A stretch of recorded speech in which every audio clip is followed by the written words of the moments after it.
Hi guys, German Prepper here. I find myself horrified to be reporting to you the latest insane intel coming out of Germany.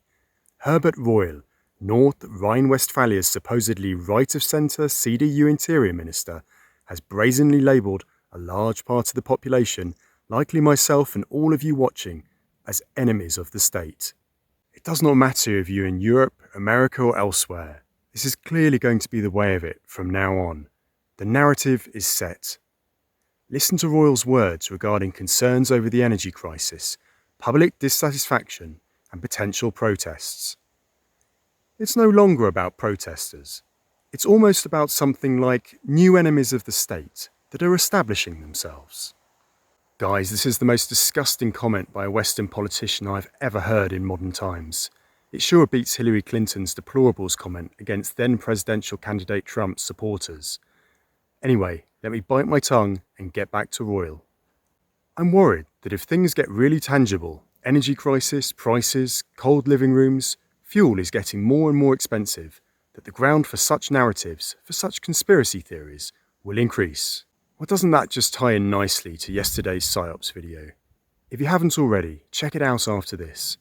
Now here's a conspiracy for you guys. The government is inept. Its insane green and foreign policies have led us to this point, and the current political parties and their politicians who have been in power for decades ought to be held responsible and step aside, supporting a change through the democratic process. Back to Reul. But they are now abusing the concerns of people's fears in other fields, and they're not made of cardboard. If you look at it on the internet today, on Telegram and such, they are increasingly addressing the issues of the Ukraine war, the crisis, the gas crisis, prices, and are trying to get more people together. Yes, we are Reul. We have had enough of self-serving, corrupt politicians ruining our countries with policies that hardly ever serve the interests of the people. We are concerned how to heat our homes this winter. We are questioning why our food prices are doubling. We do want to avoid flaming a prolonged war in Ukraine that threatens our very lives.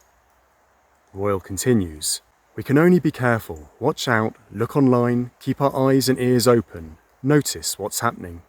Guys, I have to cut in again because I'm feeling strong echoes of the right Gestapo or later communist East German Stasi behind his words. What do you think? Well, carrying on, Reul comments on the police remaining able to work during an electrical power blackout. We have additional tanks, 40 tanks with a capacity of 40,000 litres, which we are now distributing to the police across the country so that we can be deployed anywhere if there is an emergency. Wow, so even as we freeze in our homes, having lost our jobs and being unable to adequately feed our families, at least the police will be there to arrest us on the streets. They are fully prepped. I think if I described what I am feeling right now, YouTube would be taking down this channel and I would be getting a knock at the front door. Moving on, Reul finishes with this. The most important thing is to be honest. Don't make any promises that you can't keep. A laughable last sentence from the honest veteran politician there. I will refrain from commenting further. A question for you now all to end. Is declaring a citizen an enemy of the state a fair response to that citizen objecting to their government's failure? As always, looking forward to reading your answers. Keep prepping, guys. Cheers for now.